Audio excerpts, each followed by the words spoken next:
Shalom, selamat pagi Bapak Ibu Saudaraku yang dikasihi Tuhan. Salam sejahtera buat saudara semua dimanapun berada. Saya mengajak Bapak Ibu Saudara untuk bersaat teduh dan berdoa dalam renungan penuntun kehidupan setiap hari. Kiranya damai sejahtera dan sukacita oleh Roh Kudus senantiasa melimpah dalam hati dan kehidupan kita semua. Tema renungan kita pada pagi hari ini adalah berakar dan bertumbuh, yang terdapat di dalam Injil Yohanes pasal 15 ayat yang pertama sampai dengan ayat yang ke-17. Dan di dalam ayat yang keempat berbunyi, "Tinggallah di dalam aku dan aku di dalam kamu.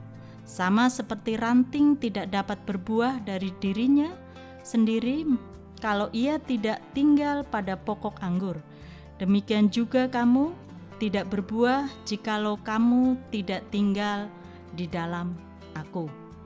Bapak Ibu Saudara yang saya kasih di dalam nama Tuhan Yesus, kekristenan sering digambarkan dengan salib Yesus, yang merupakan lambang dari kasih Tuhan yang bekerja dalam setiap kehidupan orang Kristen.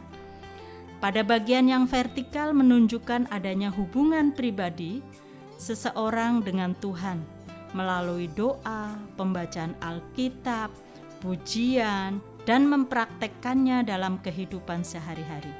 Sedangkan dalam horizontal menunjukkan adanya hubungan orang percaya dengan sesamanya, yaitu melalui persekutuan dengan orang-orang seiman atau orang yang ada di dalam gereja dan bersaksi kepada orang-orang yang belum mengenal Kristus.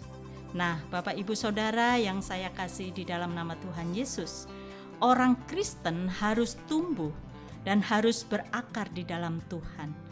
Bagaimana caranya agar kehidupan kita sebagai orang Kristen dapat berakar dan bertumbuh di dalam Kristus? Untuk dapat berakar dan bertumbuh, ada dua prinsip kebenaran firman Tuhan yang harus kita jalani. Yang pertama ialah jadikanlah Yesus sebagai pusat kehidupan kita. Dan yang kedua, tinggallah selalu di dalam Yesus di sepanjang kehidupan kita. Nah, Bapak Ibu Saudara yang saya kasih di dalam nama Tuhan Yesus, jelas sekali di sini bahwa Tuhan Yesus menggambarkan hubungan orang percaya dengan dirinya dengan menyebutnya bahwa setiap orang Kristen adalah ranting atau cabang pohon, dan Yesus sebagai pokok anggur itu. Nah, disinilah kita mengetahui bahwa ranting tidak dapat berbuah sendiri, tetapi harus melekat pada pokok pohon itu. Ranting menerima makanan dan minuman dari pohon itu dan dapat berbuah bukan dari usahanya sendiri. Ketika ranting itu dipisahkan dari pokok anggurnya, maka ranting itu akan menjadi kering dan mati. Tuhan Yesus sebagai kehidupan orang percaya adalah seperti nafas dalam hidup. Orang yang tidak mempunyai nafas akan mati, dan orang mati tidak akan bisa melakukan kegiatan apapun. Hanyalah jika ada nafas, maka seseorang dapat bergerak, bisa makan, bisa minum, bisa bekerja, dan lain sebagainya. Hidup rohani bukan dari diri kita sendiri, melainkan dari Tuhan Yesus. Dia yang sebagai pokok anggur dan kita yang sebagai ranting-rantingnya. Yesus sudah memilih kita supaya hidup kita tidak menurut kemauan kita sendiri. Jadi Bapak Ibu Saudara yang dikasihi oleh Tuhan Yesus, hubungan pribadi manusia dengan Allah Bapa di surga itu merupakan suatu landasan untuk menumbuhkan iman kekristenan kita, serta merefleksikan dalam tindakan kehidupan kita sehari-hari. Kemajuan kehidupan rohani secara signifikan akan tercermin melalui pola bertindak dan berkelakuan baik dalam keluarga maupun di dalam lingkungan kita. Nah, Bapak Ibu Saudara yang saya kasih dalam nama Tuhan Yesus, kita tahu bahwa kita diibaratkan seperti ranting. Kita diibaratkan seperti cabang yang harus selalu menempel pada pokok anggurnya. Bagaimana orang Kristen bisa berbuah, orang Kristen bisa menghasilkan buah kalau dia tidak menempel pada pokok anggurnya. Bapak Ibu Saudara, pada pagi hari ini kita diingatkan kembali sebagai orang Kristen, kalau kita ingin berbuah, kalau kita ingin berakar, kalau kita ingin bertumbuh, ada dua hal yang harus kita lakukan melalui firman Tuhan, melalui kebenaran firman Tuhan.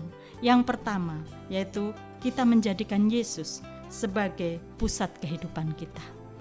Apapun yang terjadi, keberadaan kita, kondisi kita, mungkin sekarang sedang mengalami hal-hal yang tidak mengenakan. Tetapi kita percaya kalau kita menjadikan Yesus sebagai pusat kehidupan kita, kita yakin bahwa kita bisa berakar, kita bisa bertumbuh di dalam Dia. Yang kedua, kita harus tinggal selalu di dalam Yesus di sepanjang hidup kita. Bapak Ibu Saudara yang dikasihi Tuhan, kita tahu pada masa-masa pandemi pada saat ini mungkin susah untuk kita tinggal di dalam Tuhan.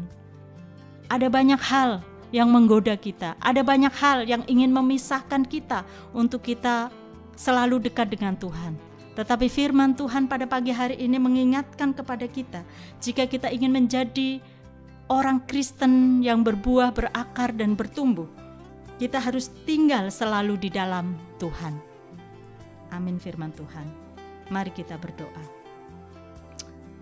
Kami bersyukur ya Tuhan untuk firman-Mu pada hari ini, yang mengingatkan kami untuk kami sebagai orang Kristen, supaya dapat bertumbuh, supaya dapat berakar dan berbuah. Tuhan selalu mengingatkan bagi kami, untuk kami selalu menjadikan Tuhan sebagai pusat hidup kami, untuk kami selalu tinggal di dalam Tuhan sepanjang hari. Kami percaya Tuhan, Kau akan menjadikan firman-Mu ini menjadi remah di dalam hidup kami, sehingga kami bisa melakukan firman-Mu ini untuk kemuliaan nama Tuhan. Amin. Kiranya berkat yang sempurna dari Allah Bapa kita, kasih karunia dari Tuhan Yesus Kristus, dan persekutuan yang indah dalam Roh Kudus menyertai kita semua dari sekarang ini dan sampai selama-lamanya. Maju terus dalam tuntunan Tuhan, tetap semangat, sampai jumpa esok hari dalam penuntun kehidupan setiap hari, dan Tuhan Yesus memberkati.